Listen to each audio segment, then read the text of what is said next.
بھارت کی جانب سے اپریل میں پہلگام حملے کے بعد یک طرفہ طور پر سنتاس معاہدے کی معطلی اور پھر مئی میں پاکستان کے خلاف جارحیت اور اس جارحیت میں انسانی جانوں کے نقصان پر اقوام متحدہ کی انسانی حقوق کونسل سے منسلک خصوصی ماہرین نے ایک رپورٹ تیار کی ہے۔ اس رپورٹ میں پاکستان کی جانب سے فراہم کردہ معلومات کا جائزہ لینے کے بعد بھارت سے اہم سوالات پوچھے گئے ہیں اور بھارت کو ان سوالات کا جواب دینے کے لیے 60 دن کی مہلت دینے کے بعد اب یہ رپورٹ منظر عام پر آ چکی ہے، تاہم بھارت نے اس پر کوئی جواب ہی نہیں دیا ہے۔ اہم بات یہ ہے کہ رپورٹ میں بھارت کی جانب سے پاکستان کی سرزمین کی خود مختاری کی خلاف ورزی پر گہری تشویش کا اظہار کیا گیا ہے اور خاص طور پر سنتاس معاہدے کے حوالے سے بھارت کے موقف کو غلط اور بین الاقوامی معاہدوں کی خلاف ورزی قرار دیا گیا ہے۔ اقوام متحدہ کی کونسل برائے انسانی حقوق کے مینڈیٹ کے تحت دہشت گردی کے خلاف کارروائی کے دوران انسانی حقوق اور بنیادی آزادیوں کے تحفظ اور فروغ کے خصوصی نمائندے، صاف، صحت مند اور پائیدار ماحول کے انسانی حق کے خصوصی نمائندے، ماورائے عدالت قتل کے معاملات کے خصوصی نمائندے، جمہوری اور منصفانہ عالمی نظام کے فروغ کے لیے آزاد ماہر اور پینے کے صاف پانی اور صفائی ستھرائی کے انسانی حق کے خصوصی نمائندے کی جانب سے 16 اکتوبر کو بھارتی حکومت کو بھیجی گئی رپورٹ کے مطابق ہم آپ کی حکومت کی توجہ ان معاملات کی طرف دلانا چاہتے ہیں جو ہمیں 22 اپریل 2025 کو جموں و کشمیر کے علاقے پہلگام میں ہونے والے دہشت گرد حملے کے بعد پاکستان کی سرزمین پر بھارت کی فوجی کارروائی اور بھارت اور پاکستان کے درمیان 1960 کے سنتاس معاہدے کی معطلی کے بارے میں ملی ہیں۔ ہم پہلگام حملے کی بلا مشروط مذمت کرتے ہیں اور متاثرین اور ان کے خاندانوں سے دلی ہمدردی کا اظہار کرتے ہیں۔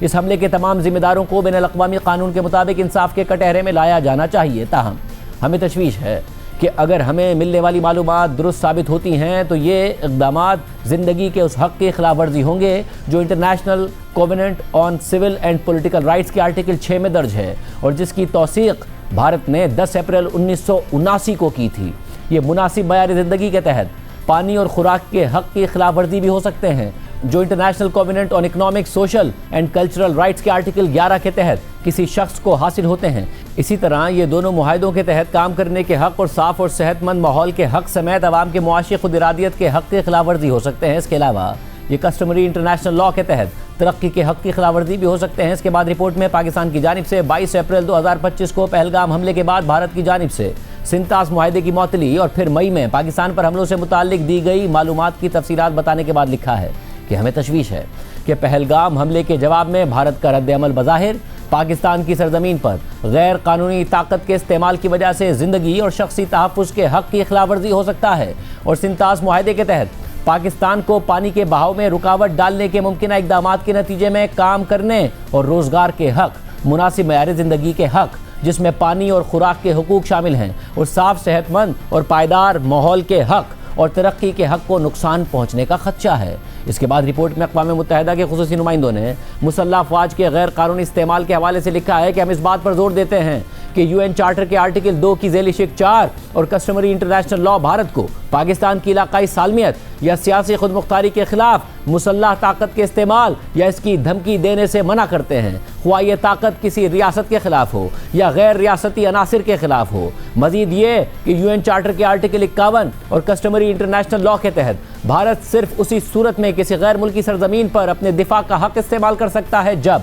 کسی غیر ملکی ریاست کی جانب سے مسلح حملہ کیا گیا ہو، چاہے وہ حملہ براہ راست ریاستی افواج نے کیا ہو یا کسی ریاست نے غیر ریاستی افواج کو حملے کے لیے بھیجا ہو۔ آرٹیکل 51 مزید یہ تقاضا بھی کرتا ہے کہ متاثرہ ریاست اس مسلح حملے کی اطلاع سلامتی کونسل کو دے گی۔ دہشت گردی کا مقابلہ کرنے کے لیے کسی دوسرے ملک کی سرزمین پر یک طرفہ طور پر فوجی طاقت استعمال کرنے کا کوئی الگ حق موجود نہیں ہے۔ اقوام متحدہ کے خصوصی نمائندوں کی جانب سے بھارت کو بھیجی گئی رپورٹ میں مزید لکھا ہے کہ ہمیں تشویش ہے کہ بھارت نے اس بات کے قابل اعتماد شواہد فراہم نہیں کیے کہ پہلگام حملہ کرنے والے مسلح افراد کو حکومت پاکستان نے بھارت پر حملہ کرنے کے لیے بھیجا تھا۔ ہمیں اس بات پر بھی اتنی ہی تشویش ہے کہ بھارت نے UN چارٹر کے آرٹیکل 51 کے تحت اپنے دفاع کے کسی دعوے کے بارے میں سلامتی کونسل کو مطلع تک نہیں کیا، لہٰذا بظاہر ایسا معلوم ہوتا ہے کہ بھارت نے UN چارٹر کے آرٹیکل 2 کی ذیلی شق 4 کے تحت طاقت کے استعمال پر عائد پابندی کی خلاف ورزی کی ہے اور خود پاکستان کے خلاف مسلح حملہ کیا ہو، جس کے نتیجے میں